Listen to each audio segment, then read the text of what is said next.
ध्यान रखिएगा।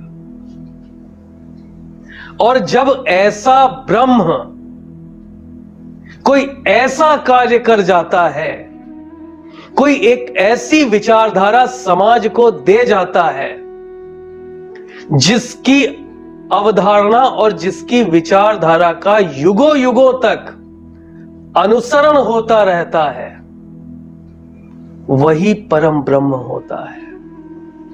ध्यान रखिएगा, सिर्फ आपने चिंतन किया और आपने प्रयास किया और आपकी मृत्यु के साथ वो चिंतन और वो प्रयास समाप्त हो गया, तो आप ब्रह्म हैं। क्योंकि जब तक आप चेतना में रहे, आपने सृष्टि के सृजन का चिंतन किया। लेकिन इस शरीर के बाध्यताओं के परे आपने समाज को कोई ऐसी विचारधारा दी, आपने कोई ऐसा कार्य किया, कोई ऐसे संगठन का गठन किया जो आपकी ये देह न रहते हुए भी आपकी विचारधारा को, आपके चिंतन को, आपकी संरचनात्मकता को, सृजनात्मकता को जीवित रखेगा, तो आप परम ब्रह्म हैं। आप देखिए, वास्तविकता में आपको ब्रह्म और परम ब्रह्म इसी जगत में मिलते हैं और दोनों की आयु निर्धारित है। ब्रह्म की आयु 100 वर्ष और परम ब्रह्म की आयु 32 लाख वर्ष और परमः परम ब्रह्म की आयु 32 करोड़ वर्ष। भगवत गीता में स्पष्ट लिखा हुआ है कि यदि आप एक सकारात्मक विचारधारा समाज को देते हैं जो युग परिवर्तन तक प्रस्तावित रहती है समाज में, तो निश्चित समझ लीजिए आप ही परम ब्रह्म है। चिंतन करना, एकल चिंतन करना, अकेले सृजनात्मक कार्यों में उलझे रहना, उनको संपूर्णता देना, किसी ने भी यदि आपका सहयोग नहीं किया, आप अकेले ही सृजनात्मक कार्यों में लगे हुए हैं, तो आपके अंदर के ब्रह्म तत्व को रुद्र योगी का नमन। मैं आपको, अगर आप इस विचारधारा को अपने मन में रखते हैं, तो मैं आपकी इस विचारधारा और आपको नमन करता हूं। आप ही ब्रह्म है मेरे लिए, क्योंकि मैं भगवान कृष्ण की इस बात से, इसी बात से आपका आकलन कर रहा हूं।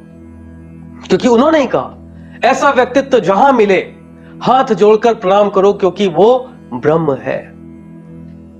परंतु यदि आप कोई ऐसी अवधारणा दे देते हैं जिस पर युगों युगों तक लोग काम करते रहते हैं,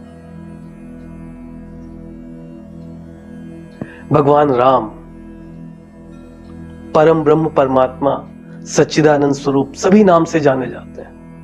एक अवधारणा उन्होंने दी मर्यादा की युगों युगों तक, तो वो ब्रह्म नहीं। यदि वो मर्यादा का पालन करते और उनकी मर्यादा का पालन उनकी देह के साथ समाप्त हो गया होता, तो वो ब्रह्म थे। लेकिन युगों युगों तक राम के नाम के आगे मर्यादा पुरुषोत्तम लगेगा, तो ये परम ब्रह्म की अवधारणा है।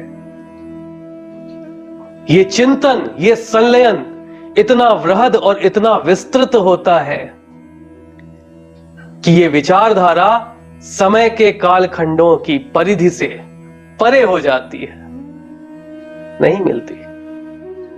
तो आप ही ब्रह्म है, आप ही परम ब्रह्म है। विचारधारा को आकलित कीजिए। चिंतन, देखिए, सुधार हमेशा प्रस्तावित होता है। आप कोई भी कार्य कर रहे हैं, आप ये मत सोचिए कि वो कार्य संपूर्णता को प्राप्त हो चुका या इससे अच्छे तरीके से यह कार्य नहीं हो सकता था। सुधार की आवश्यकता, सुधार का प्रस्ताव हर कार्य में हमेशा रहता है। और परम ब्रह्म क्या करता है? इधर चिंतन, उधर प्रस्तावित सुधारों को लगातार आत्मसात करता रहता है। इससे वो एक ऐसी अवधारणा बना देता है, एक ऐसी विचारधारा बना देता है जिससे युगों युगों तक वो विचारधारा जीवंत रहती है। यद यदाचरति श्रेष्ठा तत्तदेवेतरो जना सयत प्रमाणम कुरुते लोकस्तद अनुवर्तते। कुछ लोग ऐसी अवधारणाओं को जन्म देकर चले जाते हैं कि युगों युगों तक आने वाली पीढ़ियां उनके प्रयासों का, उनके पद चिन्हों का अनुसरण करती रहती है।